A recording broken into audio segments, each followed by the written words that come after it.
Welcome to episode 44 of Andromeda. Urmor is done for. He's just been sitting around making some equipment for the last couple of his mages. Gonna send Cornelius here right into the fray. We'll see if he manages to kill at least one unit in Helheim's invading force next turn. Caleb is receiving a message from Helheim, who is saying that he's not sure if they have a non-aggression pact. If they did, he's now ending it, under the pretense of trying to keep either the throne he has out of Atlantis' hands, or from Helheim getting too fat by swallowing him up. Atlantis is saying sorry, throwing him a few gems for that brazen attack that happened several turns ago. And now Caleb is chilling out and is just going back to doing his site searching that he was doing before, trying to call his pretender back that he lost in that little skirmish due to his own negligence with using winter wolves as bodyguards. Hopefully he realized what happened there and doesn't make the same mistake again. And Helheim has been involved in several battles. One of them I didn't expect. I didn't notice it was happening last turn. He did reach Alteration 7 this turn. You should know from Henom's turns that this is a very powerful research goal, especially with a nation like Helheim who has access to lots of air and earth magic. He found 3 magic sites with a single mage, a battlefield, an enchanted windmill, and a Lilium Veil. So a couple more death gems per turn, as if he needed any more, and some more air gem income. He's being probed once again in Summer Bay, the territory above his capital, by Atlantis. I'm sure he's happy to be seeing that. And then, remember that army of bears that Russ had moving seemingly at random around Helheim's territory? Well, Russ decided to try and knock off Helheim's sieging force off of Urmor's capital. Now, what he may have not known is that there's a large amount of Hellhirdings here. Like, Russ is supporting this big group of bears with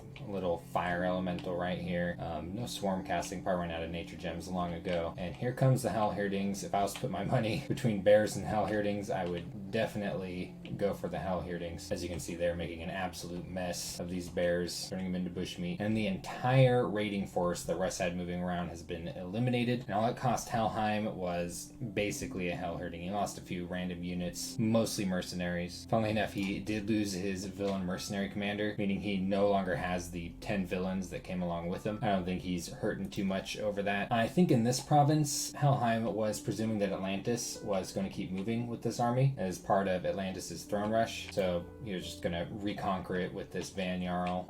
But Atlantis still has all of these mages here, and they are spamming a lot of cold bolts at this Van Jarl. Also of note, these Warriors of the Deep have magic weapons, really hard-hitting magic weapons at that, so they don't really care about this guy's mist form and all the fancy stuff he's got going on.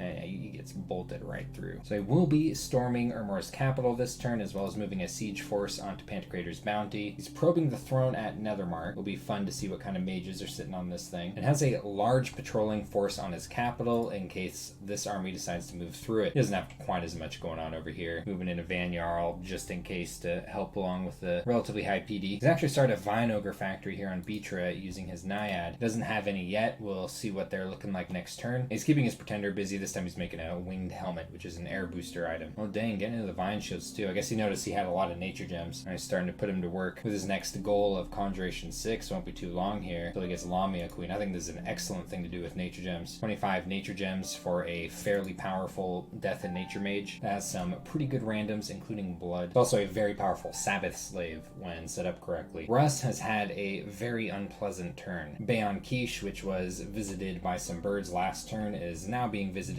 by a Melkart. Attica, the Melkart, casting Blessing, Astral Shield, Resist Magic, Body Ethereal, and looks like he's just waiting on his last turn and just walking on in. Chill as can be, chopping up some Mongols one at a time. Hasn't seen any reason to go berserk yet. Been watching his fatigue value. Could use a little bit of reinvigoration. And there goes the ponies. And Russ tried to relieve the fort that was next to his capital from Henom's enormous sieging force. He's brought in a huge vanguard of bears, some Chud skin shifters surrounding a few mages, holding a mostly nature gems. I presume they're going to be casting Swarm, and he's got some Russian priests holding Scepters of Authority, which allows them to spam Combustion. Now Henom's got this little line of skeletons up here to help protect his mages who have been phoenix pyring, funnily enough, up front here. Makes them explode when they die and come up somewhere elsewhere on the field.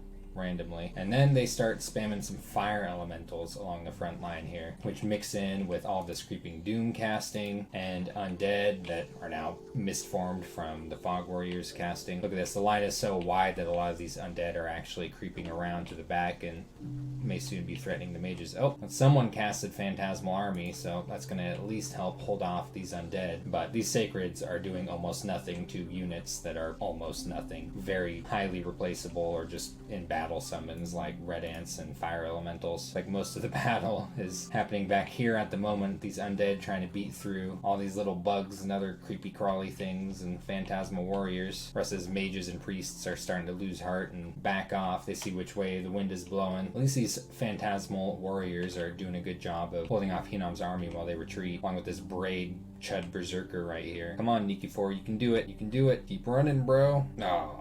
So Russ lost almost all of his sacreds in that fight. He did only lose a single Perkinu and a priest as far as his mages go, at least before retreat, and he didn't have any problem in his retreat either. All of this cost Hinam only 3 long dead and 16 long dead rephites, as well as, a decent amount of gems, but very worth it to clear out all of these sacreds. Really good example of how powerful magic starts to become in the mid game. That's not all for this army though. It then proceeded to storm the fort that it was sieging in the first place that Russ was trying to relieve. Not a whole lot going on in here. Some leftover bears and scattered mages, mostly spamming swarm, and the fire elementals and fog warriors comes up again. Ideally, these fire elementals would get into the choke point before all the undead, but reality is not always ideal. Like Russ has his own fire elemental, hopped down over the wall and instantly got beat down into nothing. And now Hinam's just looking at swarms of little bugs. All little creepy crawlies have been cut through, and now Hinam's looking for some more blood. Might find some in this asleep daughter of the sun. Yeah, I don't think she's going anywhere.